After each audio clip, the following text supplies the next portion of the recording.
All right. So we're nearing the end of the class, the end of the semester, and a very bizarre semester this has turned out to be. Um, I'll do this lecture today, and then I have one more that I will film in the next few days and upload, and you'll have had all of them then. So today's lecture is one that I think is extremely important. I think all my lectures are important, but let's be honest, sometimes some are more important than others, right? That's just the way it goes. They're all uniformly boring, I get that, but some are more important, even though they're boring, than others, which are less important, even though they're boring. Given that.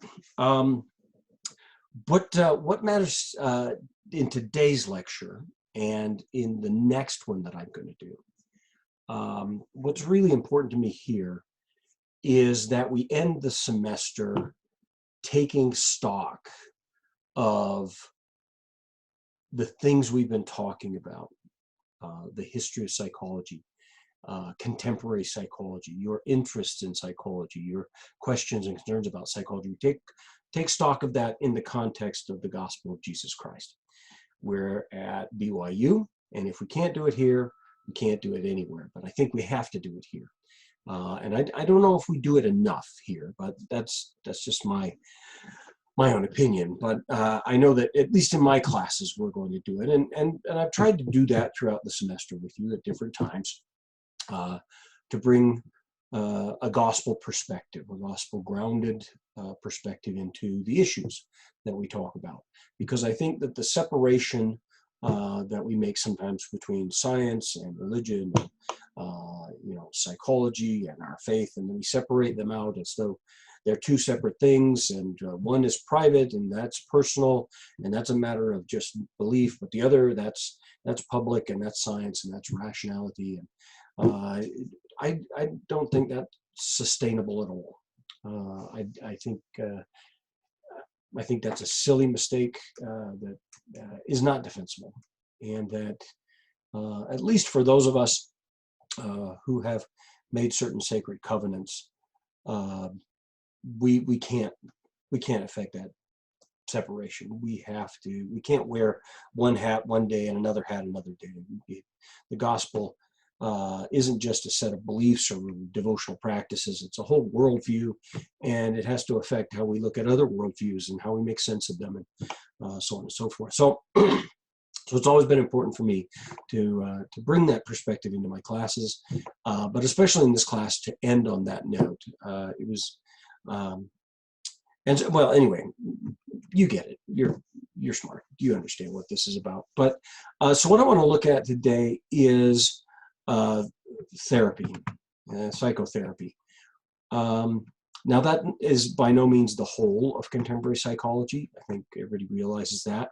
But it is the central development, I would say, the central intellectual, social, cultural, and moral, and even religious development of the latter half of the 20th century, and now into the first fifth of the 21st century.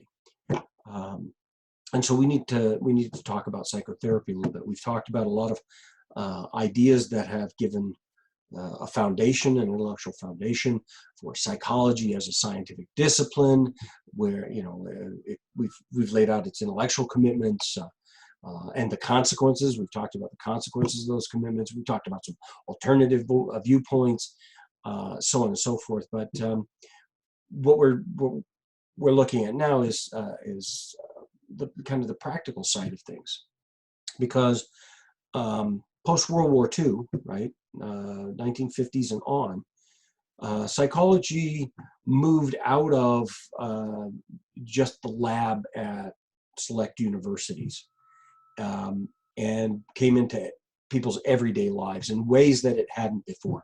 It had certainly come into people's lives before in education, and parenting guides, and intelligence testing, and things like that. But post World War II, psychology became very much a part of everyone's lives, to the point where it's so intimately intermingled with our daily lives that it's hard to imagine what life without psychology might be, without counselors and therapists to give us direction and guide us, listen to our problems, and help us out, write books and meet with us and all of that sort of thing. But there was really an incredibly new thing, right?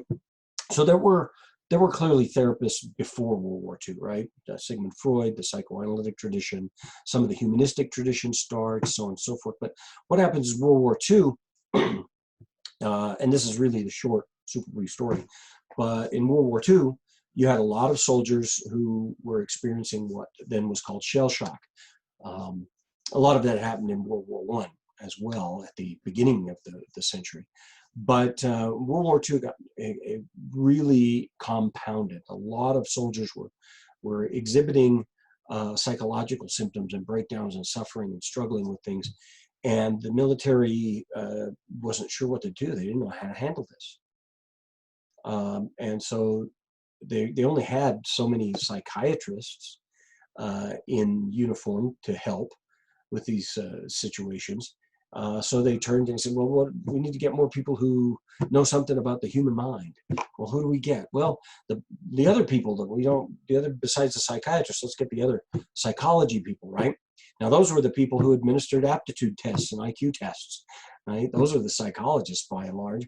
And so suddenly they find themselves thrown into a situation where they're having to deal with suffering, pathology, and things that they just don't really have a handle on. But it snowballs from there, and psychotherapy and counseling become increasingly more and more popular, more and more pervasive in our culture.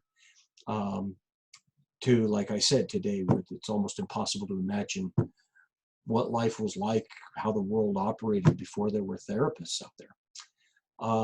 But along with that development, something else came along, something that the authors who you read for today call salvation by therapy, right? And that's what I want to take a look at. Not because I'm opposed to psychotherapy or counseling, or I dismiss the idea of mental disorders and problems in living and suffering that people have. I don't at all. I was trained as a therapist. That's my PhD, right?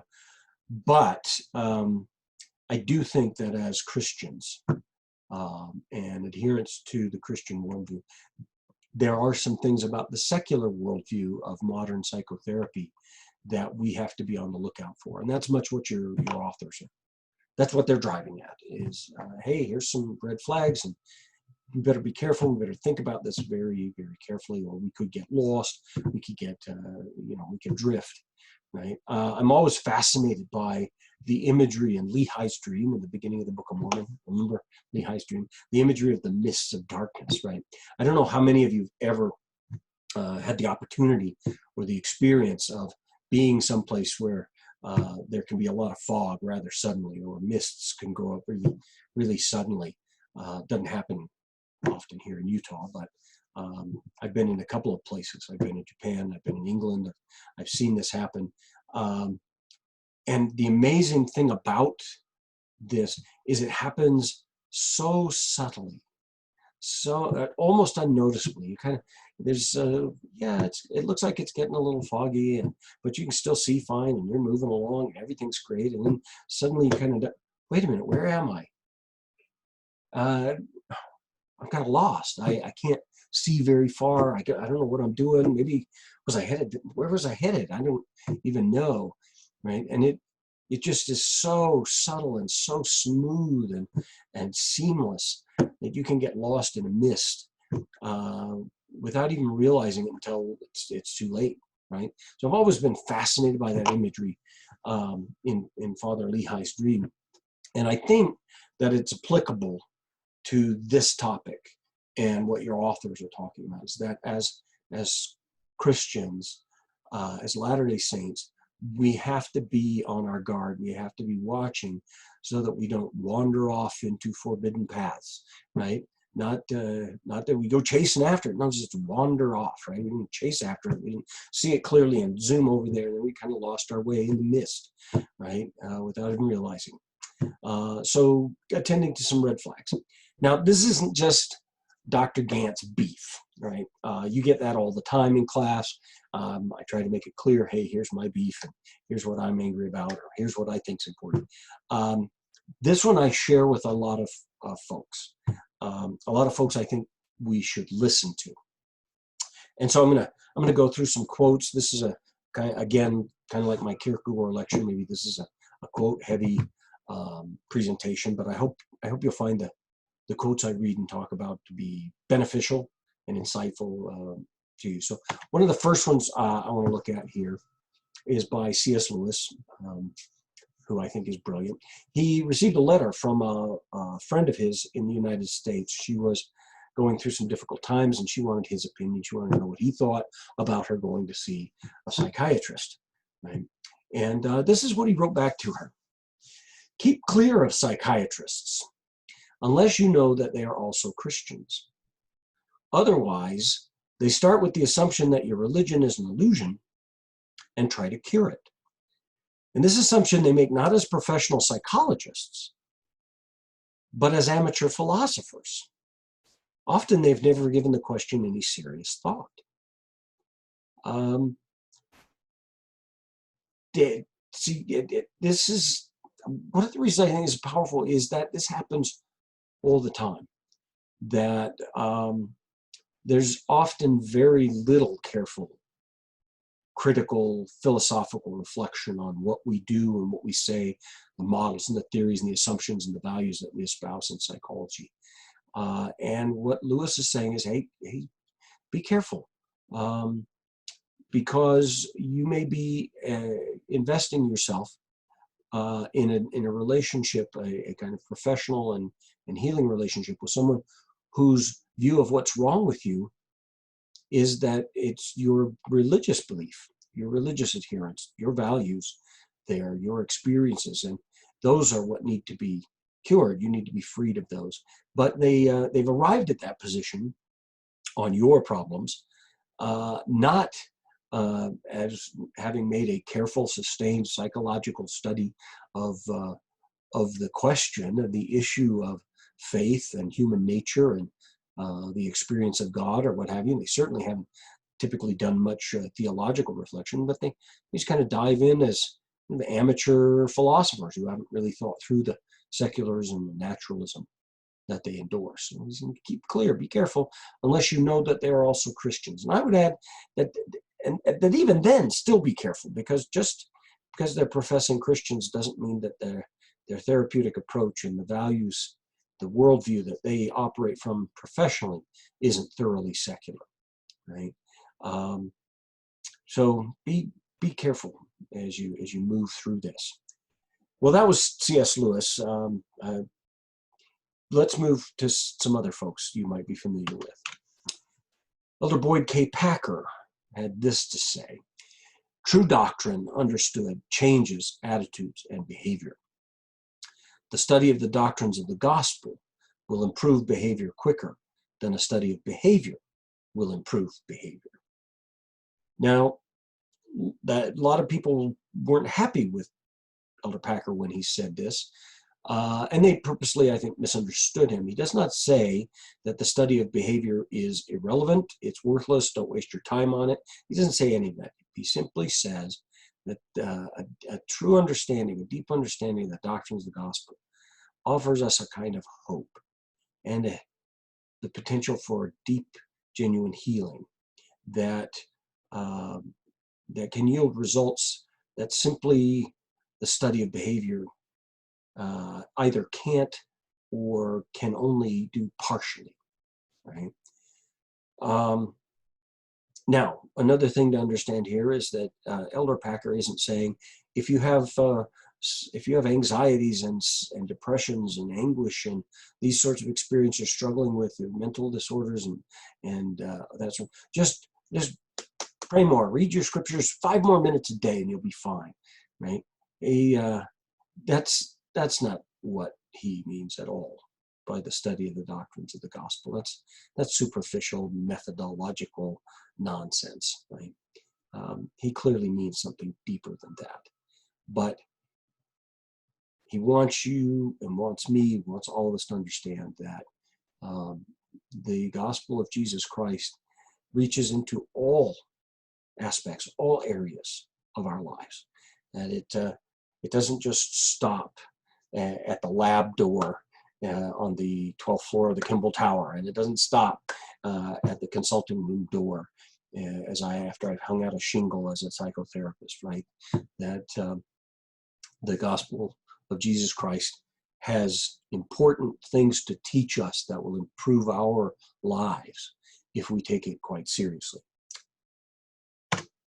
Elder Bruce R. McConkie, in his inimitable kind of forthright fashion, said this: "We ought to judge everything by gospel standards, not the reverse.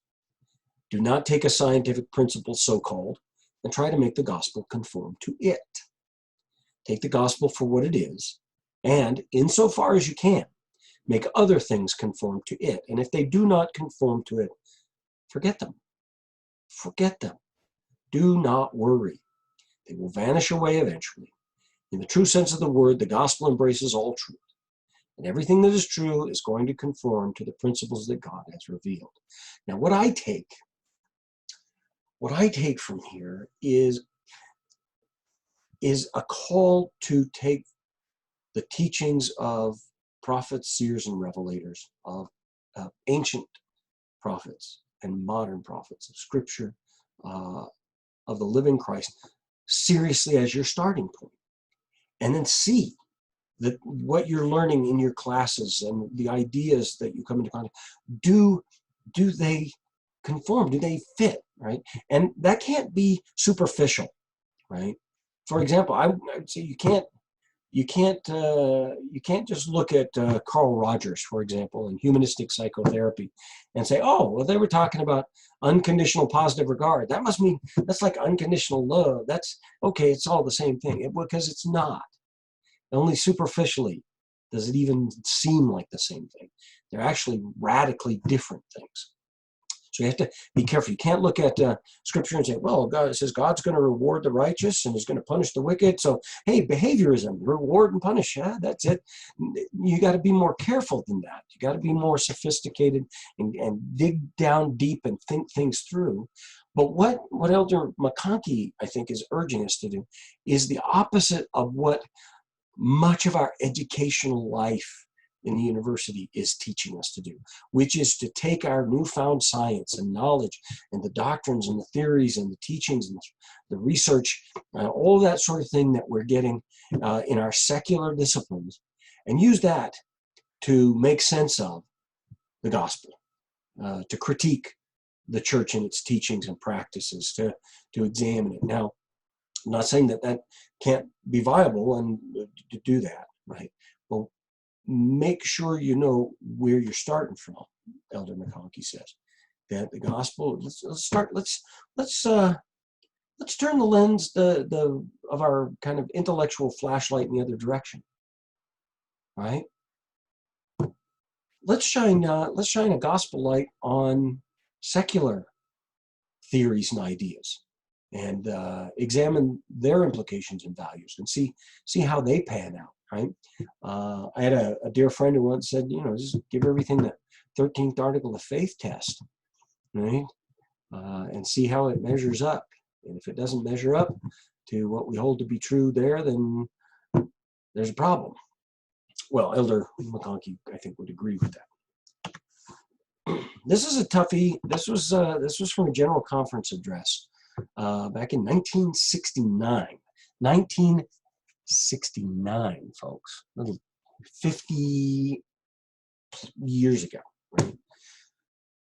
President Benson had this to say: the world worships the learning of man. They trust in the arm of flesh. To them, men's reasoning is greater than God's revelations. And here's a key point: the precepts of men have gone so far in subverting our educational system in 1969 that in many cases, a higher degree today in the so-called social sciences can be tantamount to a major investment in error. There's a red flag for us as Christians, as Latter-day Saints in the social sciences. Very few men or women build firmly enough on the rock of revelation to go through this kind of indoctrination and come out untainted. And if you think BYU is a safe space, well, careful here. Unfortunately, of those who succumb, some use their higher degree to get teaching positions, even in our church educational system, where they spread the falsehoods they have been taught.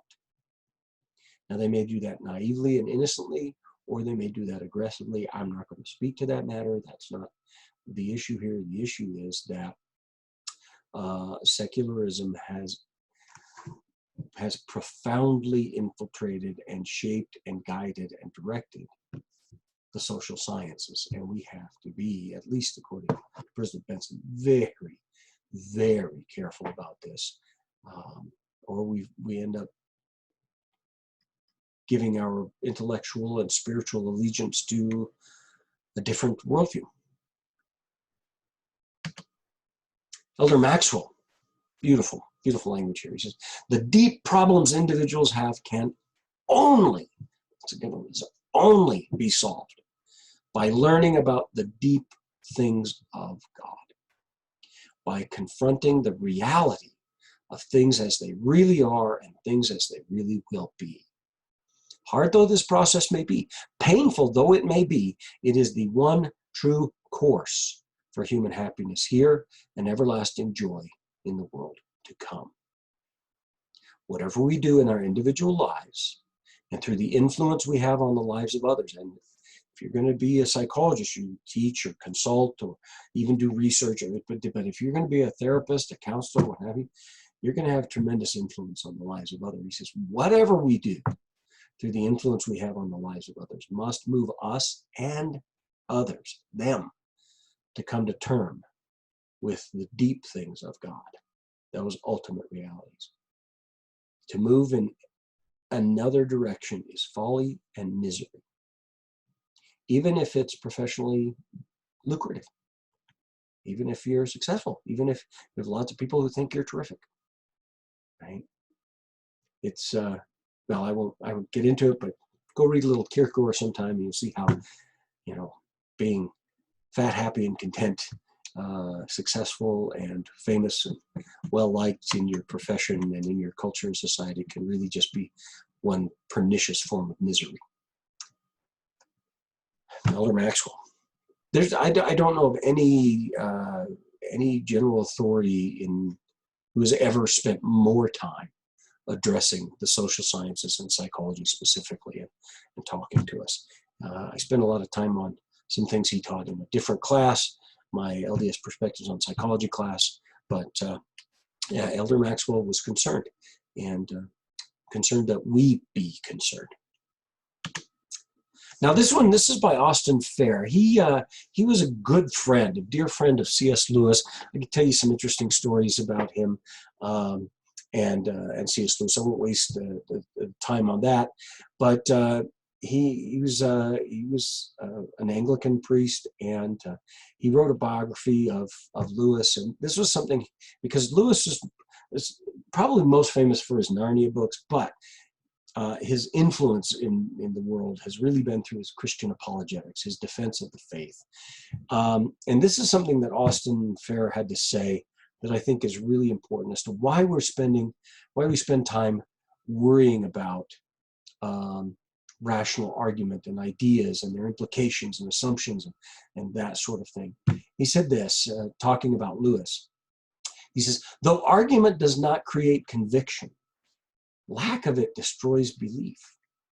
What seems to be proved may not be embraced, but what no one shows the ability to defend is quickly abandoned.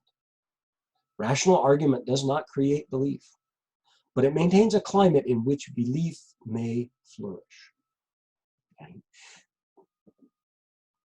You're going to be in a position where you're going to have to defend to others, other psychologists, colleagues, fellow students. You're going to have to defend human agency. The reality that our faith in a divine being named Jesus Christ isn't just some fantasy that serves to allay a psychological fear or need. You're going to be in a position to talk about it and be called upon to defend those. If you can't defend them, then they fall by the wayside. If we can't make a reasoned response, right, as Paul asks us to in Romans, he said, always be prepared. I'm paraphrasing him, but he says, always be prepared to offer an account for the hope that is in you, right? And he had some experience with some Stoics, some Epicureans on Mars Hill there. Anyway, Elder Holland had this to say: defending the faith intelligently is only one kind of aid we might offer our far-flung brothers and sisters, albeit surely the most important one. So we have to wrestle with these issues. What's the relationship between psychology and our religious traditions and beliefs? What do we do with this? Because we're in a position where we have to offer some defense, right? C.S. Lewis again, echoing Elder Holland, or Elder Holland chronologically echoing C.S. Lewis, but they're on the same page. If all the world were Christian, Lewis says, it might not matter if all the world were uneducated. But as it is, a cultural life will exist outside the church, whether it exists inside it or not. And here, now, he gets really to the point. To be ignorant and simple now, to be superficial and unconcerned, just tootling along. I'm taking my classes, I'm getting my training, I'm going to get my certification, I'm going to hop off, I'm going to fix people and help them make the world a brighter, better place, because I'm just doing whatever they told me to do, and that's great. That's ignorant and simple. He says to be ignorant and simple now, not to be able to meet the enemies on their own ground, would be to throw down our weapons and to betray our uneducated brethren who have under God no defense but us against the intellectual attacks of the heathen. Good philosophy must exist. Good psychology must exist. Good science must exist, if for no other reason because bad philosophy needs to be answered. The cool intellect must work not only against cool intellect on the other side, but against the muddy heathen mysticisms which deny intellect altogether. Now, hopefully you read that last beautiful sentence. It was an amazing writer. You read that last sentence, you're going to go, oh, now, that's why Dr. Gant was at such pains to talk about how materialism and determinism, that reductive naturalist stuff in evolutionary psychology and other places in psychology, why that destroys the meaning of reason and leads to nihilism, right? Because that's a muddy heathen mysticism that denies intellect altogether. Oh, okay, get it. I hope you get it anyway. I hope that clicks for you. Anyway, President Harold B. Lee had this to say about BYU, excuse me. This institution must turn out the best scientists, fill that in, best psychologists. We want them to turn out the best philosophers to be found in any of the schools. But we want those scientists and philosophers thus trained to measure the theory of their science by the truths of the gospel of Jesus Christ. Here again, we're echoing Elder McConkie. Take a drink. Excuse me.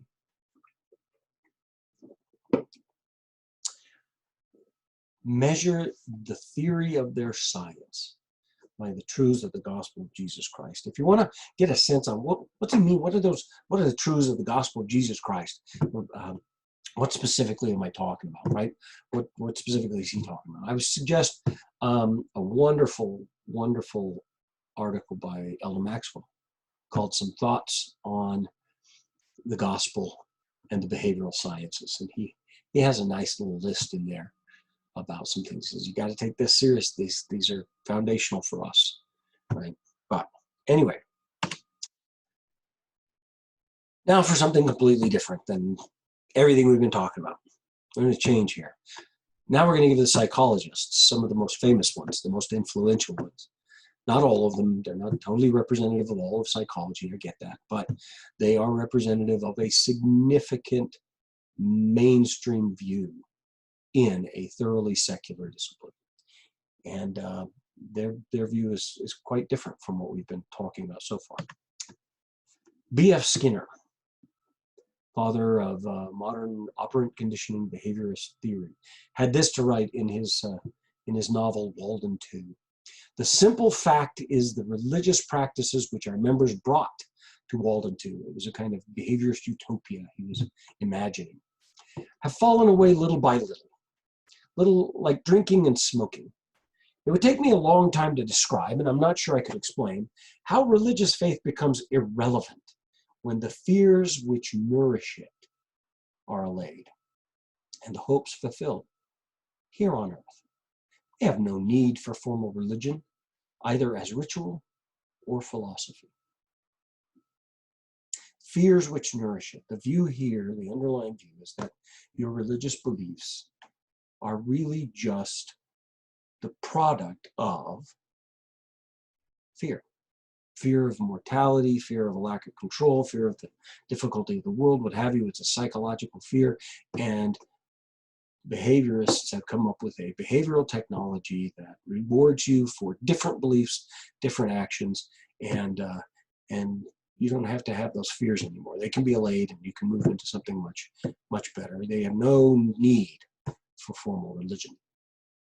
The irony is that, at least as I read Walden 2 and Skinner's project, is that he just has supplanted traditional religions with his own new one, but separate matter. Freud, who I think you would expect to show up here, a very famous critic of religion, described himself as a godless Jew, right? He had these, among many things, these to write about religion. Religion is an illusion, and it derives its strength from the fact that it falls in with our instinctual desires. Now, remember, instinctual desires, those are id impulses, and they're fundamentally irrational. Religion is comparable to a childhood neurosis, right? We're worried and nervous and fearful of the world that we don't have control over, and we begin to identify with the father in our family, and then the grandfather in the heavens, right, who's controlling these. It's a resolution to a childhood fear and neurosis. If one attempts to assign to religion its place in man's evolution, it seems not so much to be a lasting acquisition, meaning, well, we can get rid of it, it came, it can go, it's because there's nothing necessary that we have, as a parallel to the neurosis which the civilized individual must pass through on his way from childhood to maturity. You're going to be more mature, more psychologically healthy, more rational once you've shed all of that. Remember C.S. Lewis? He was thinking of Freud specifically when he warned his friend in America. He said, well, be careful. They think your religion is the problem, and they want to cure you to make you more enlightened and more mature. Carl Jung, another important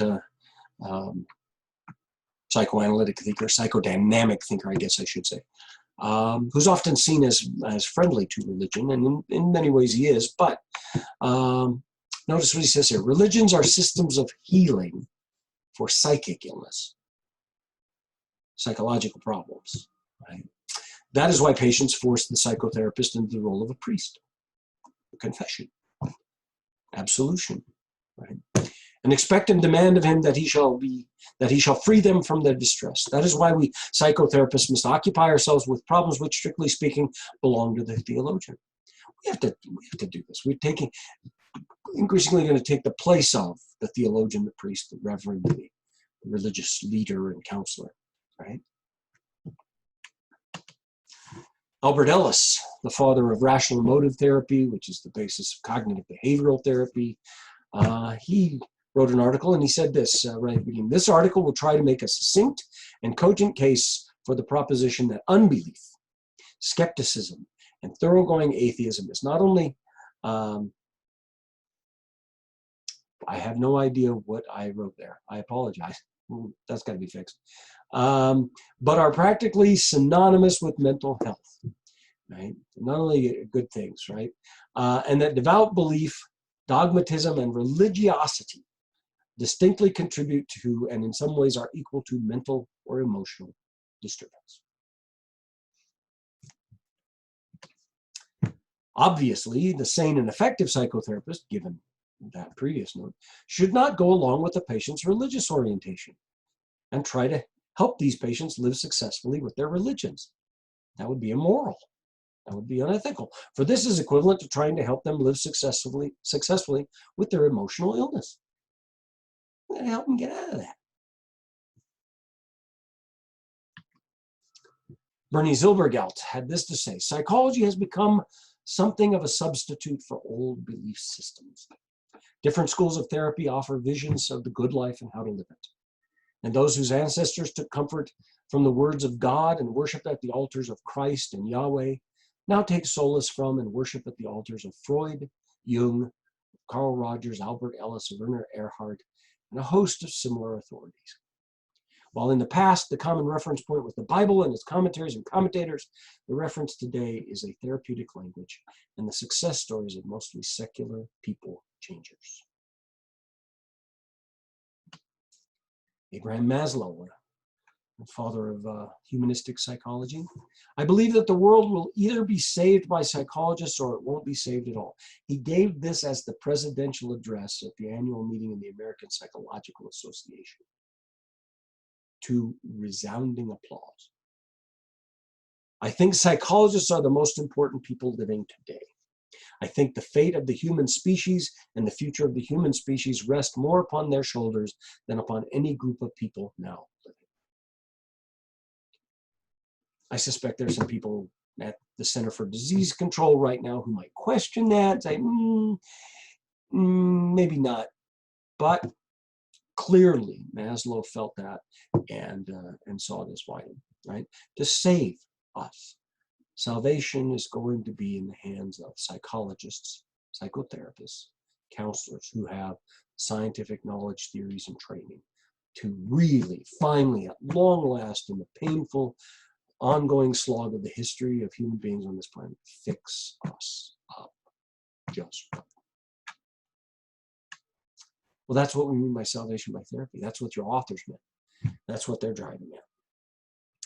This notion that therapy is more than just a way of shouldering one another's burdens and helping people through difficult times, but actually the psychotherapeutic worldview, grounded as it is in secularism, is about more than just helping you cope with the daily travails of living or even the excessive traumas of life, but is an approach of enlightenment and salvation.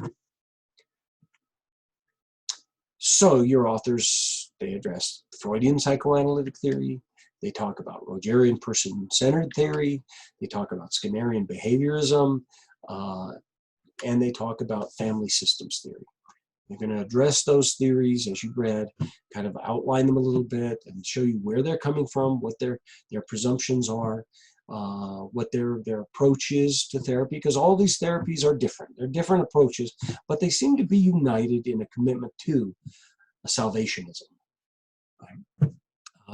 They go about it in different ways, but nonetheless, they have as a grounding presumption that healing is a psychological matter best rendered by expert, trained, scientifically grounded secularists. Well, your authors tend to be kinder, nicer, gentler people than I am. I'm a curmudgeon. I've talked about that before. I'm a grump. But they're a little more positive. So they're going to take some time and say, hey, there's some things about all of these theories that are really good and we ought to pay attention to them. We can learn from as Christians and don't have to throw the baby out with the bathwater. And in my better moments, I agree with them on that. Right?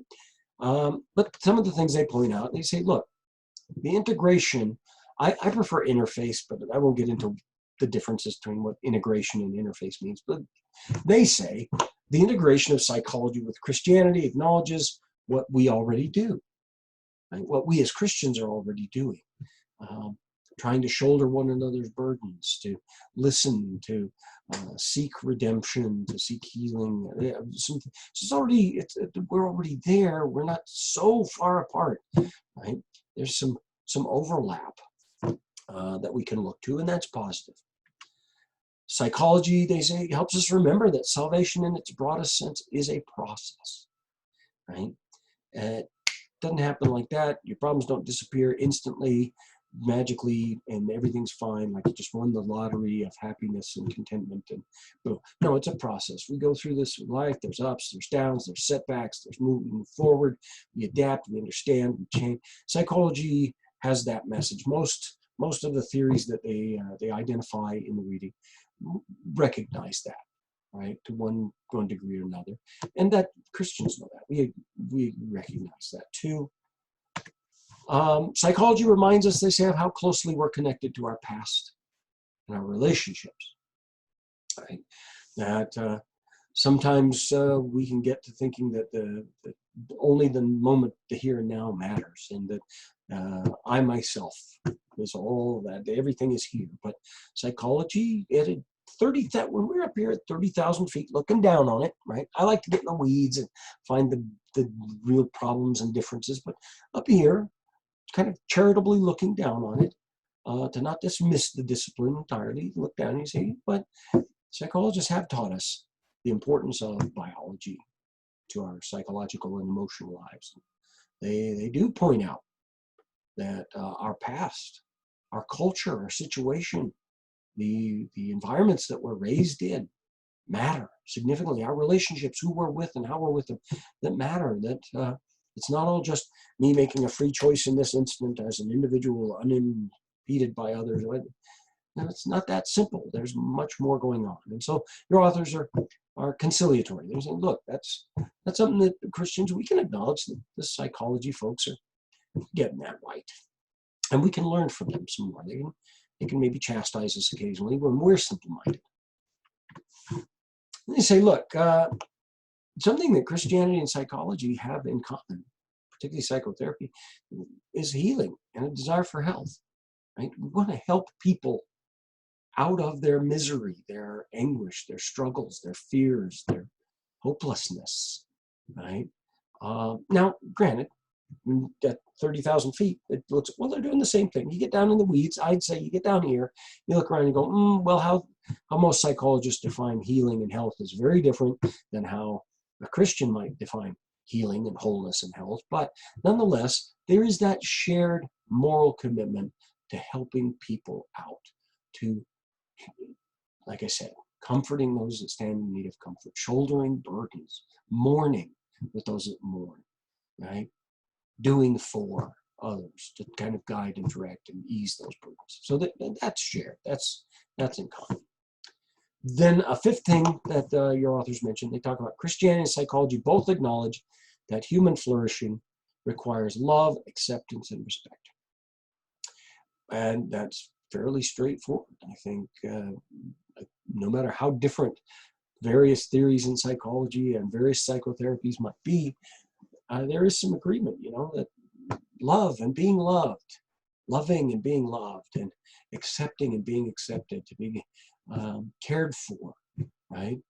To being appreciated, respected as a person matters. That it's very hard to have a flourishing life, right? A full life without being able to love, and without being loved, without being respected and cared about and welcomed, right? And that a lot of our anxieties and fears and problems in life revolve around those issues. I think Christians and secular psychologists can all agree on that. Right? And so your authors do as well. They mention that. So, but they also highlight, they say, hey, it's not all rose petals here. There's problems. You better watch out for these things, right? Because if we only look at the commonalities, the things, the places where we can agree, then we think there's no differences and nothing to worry about. And we get ourselves into problems. Well, they identify some. Number one, they say many psychological approaches assume a high degree of determinism.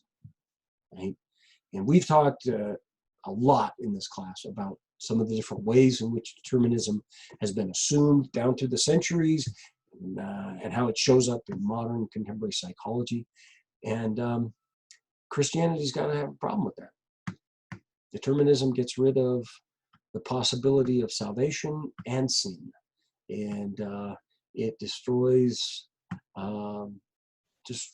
agency, accountability, meaning, all of the rest of those things. Determinism, at least hard scientific necessity kinds of determinism, which are the popular kinds, they present a problem for Christians, right?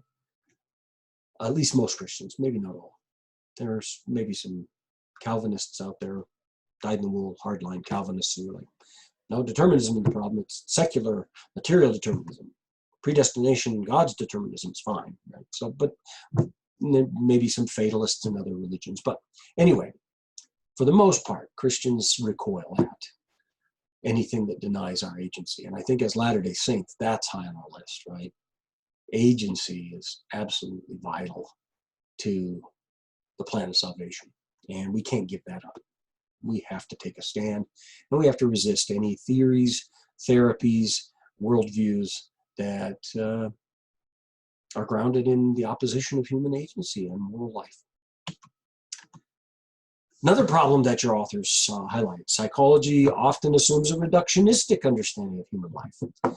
Okay? This goes hand in hand with the determinism thing. You start with one, you get the other, right? You start with reductionism, you're going to end up in determinism. You start with determinism, you're going to end up in reductionism. They go hand in hand. And a Christian worldview, a Latter-day Saint worldview, can't be reductionistic. It has to be relational and holistic, right? We are more than just the parts of which we are composed.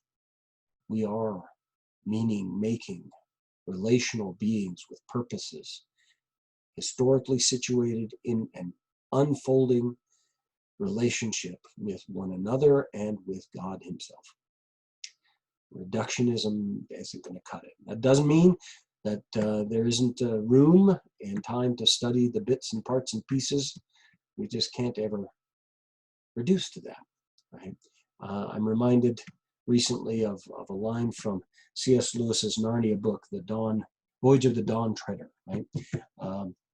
Eustace, the young boy in there, is talking to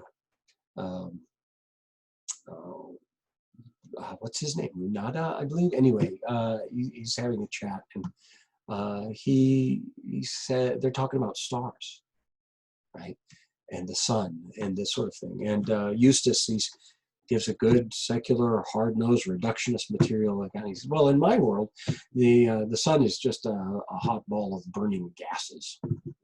And his respondent says, oh, no, Eustace, even in your world, that's only what the sun is made of, not what it is. And we're a lot more than just stimulus response organisms with neurochemical, electrical activities taking place in the central nervous system. There's more to us than that. And the Christian worldview is going to be inherently anti-reductionistic. Cartoon. You didn't think I was going to go all the way through here and not give you a cartoon, right? I held off, but here we have to have a cartoon.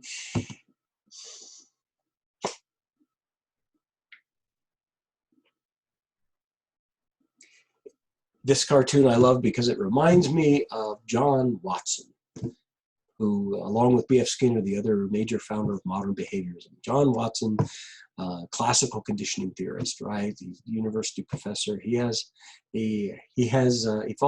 married, but he falls in love with and has an affair with his graduate student, Rosalie Rayner. And he ends up leaving his wife and going off with Rosalie, and it's a scandal. This is the early 1900s, right? He never gets another teaching job at a university. He's kicked out for this immoral, improper sort of behavior. You can see how far I don't know if we've progressed, but we've moved, we've changed. Anyway, in one wonderful letter, this early behaviorist writes to Rosalie, and he turns on his full Romeo. He's going full bore. And he writes to her and he says, I want to assure you that all my behavioral responses towards you are positive. Oh, I shiver just to think of those words. Well,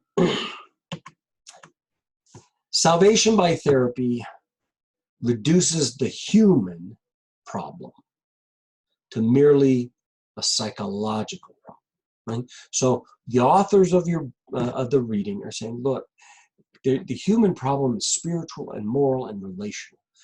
It's more than just this emotional issue that you might show up to a therapist to discuss.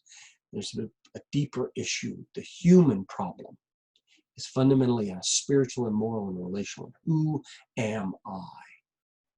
Do I matter? And if so, in what way?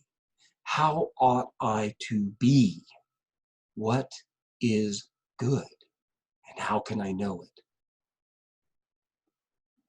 That's the human problem. And if we reduce it down, that issue, we try and take that and say, well, it's just merely a psychological problem. Just, chemicals out of balance, or, some latent conflicts from the way you were harshly potty trained, or you have a series of needs that are driving you and motivating you, and they need to be satisfied in this fashion. It's too narrow. It's too narrow, and insofar as it's too narrow, it's inhuman. It misses us. It misses the full vibrancy of what it means to be us and how we should navigate this life, what we need to struggle with and understand. Right? So they're pretty clear on that one. It's very important that naturalism guiding contemporary psychotherapy misses the big picture. That if psychology and psychotherapy were to attend to the big picture, it'd have to be much broader. Your training would have to be much deeper. You'd have to read a lot more and know a lot more and be able to do a lot more. But at least now you're addressing people, human beings, in their wholeness, in their fullness, as they come in the world, right? Fourth one. Salvation by therapy's assumption of value-free psychology is a myth, right? You can go through almost everything we've talked about so far, and you get to the point and you say, well, okay, yeah, I understand you Christians, you don't like this, you don't like that, you don't like anything, you suggest this, and we naturalistic scientific psychologists, we disagree, so on and so forth. But at the end of the day, the debate is solved by this one simple thing. You Christians are, your worldview is loaded with values, and our worldview isn't. We are objective, value neutral, unbiased scientists. We just pursue the techniques of healing human problems as those problems are defined and discovered, delimited by an objective, neutral science. So, we're fair and balanced, and you're hopelessly mired in prejudice and bias. That's why we win. Well, that's a myth. That's a myth. I hope you've gotten a sense of that as we go through the whole class, that you've got a sense that all of our worldviews, all of our techniques and theories and perspectives are undergirded with value commitments of one sort or another. Heck, even the commitment to that psychology ought to be value neutral. Notice the ought. That's a value. Value neutrality is a value. Right? You can't escape them. So we have to talk about them. We have to compare them. We have to contrast them. We have to see the conflicts. But we can't play a trump card and silence one side of the debate simply by saying, well, but you're all prejudiced and subjective, but we're not. We have no prejudice. No, we all have those. Naturalism is a value system every bit as much as Christianity is a value system. They're both worldviews. Okay. So your authors do you good service by pointing out this. So don't get locked into that notion that then there's value neutrality and objectivity in the rest, right? Well, do we throw psychotherapy out the window? Is it a waste of time? Just pray more, read more, fast more, what have you? No, that's overly simplistic. You don't just pray these things away. Now, I don't say you can't, that doesn't happen. It does happen. But don't jump to that easy solution, right? Elder Holland had this to say, and it's very powerful. Are you battling a demon of addiction? Tobacco or drugs or gambling or the pernicious contemporary plague of pornography? Is your marriage in trouble or your child in danger? Are you confused with gender identity or searching for self-esteem? Do you or someone you love face disease or depression or death? These are psychological issues that psychotherapists have to address and do address all the time. Now, his key bit of advice: whatever other steps you may need to take to resolve those concerns, come first to the gospel of Jesus Christ. Trust in heaven's promises. In that regard, Alma's testimony is my testimony. I do know, he says, that whosoever shall put their trust in God shall be supported in their trials and their troubles and their afflictions. This reliance upon the merciful nature of God is at the very center of the gospel Christ taught. I testify, Elder Holland says, I testify that the Savior's atonement lifts us from not only the burden of our sins, but also the burden of our disappointments and sorrows, our heartaches and our despair. The Savior is a man acquainted with grief. He's there for us. Now, that's on the side of, primarily that's on the side of those who would be seeking out psychotherapy. Saying that may be necessary. You may have to do that, but seek Christ. Start with Christ. Start with the gospel. Ground yourself there, right? On the side of the therapist, though, who he's not directly addressing, but indirectly addressing, well, if you're going to be a counselor, a therapist, a social worker, you're going to offer this kind of help, you too need to start by being grounded in the gospel of Christ, because you need to know that you're not ever going to be the healer. No matter what your training, no matter your success rate, no matter how wise and sage the advice and guidance and counsel you give, the one who heals us from all our hurts and harms is the Savior Jesus Christ. At best, as a therapist, you can be an assistant in that process. Right? I'm going to close with this one from Elder Maxwell. As I said, he's had the most to say about these things. And this one's more directly addressed to us as Latter-day Saint professionals, as both current and future social scientists, psychologists, psychotherapists, what have you. Because you believe these ultimate things and apply them in appropriate ways to your efforts to help others, doing this will put you at variance with colleagues who have other value systems and other priorities. Latter-day Saint professionals in a variety of fields will come to know what it means to bear the shame of the world and yet to despise it. We are given several scriptures concerning this irony of our interface with others, but one will suffice. Wherefore, we would God that we could persuade all men not to rebel against God, to provoke him to anger, but that all men would believe in Christ and view his death and suffer his cross and bear the shame of the world.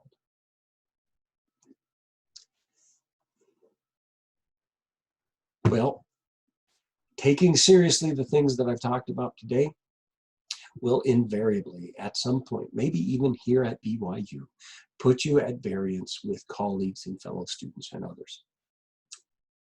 That seems to just be the nature of Christianity.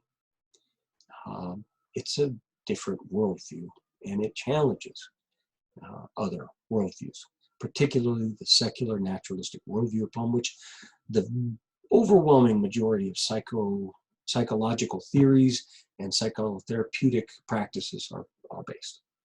And Elder Maxwell says, if you believe these ultimate things, and you take them serious, then you got to apply them, and you got to apply them in appropriate ways. It can't be simple. You got to be sophisticated. You got to be good.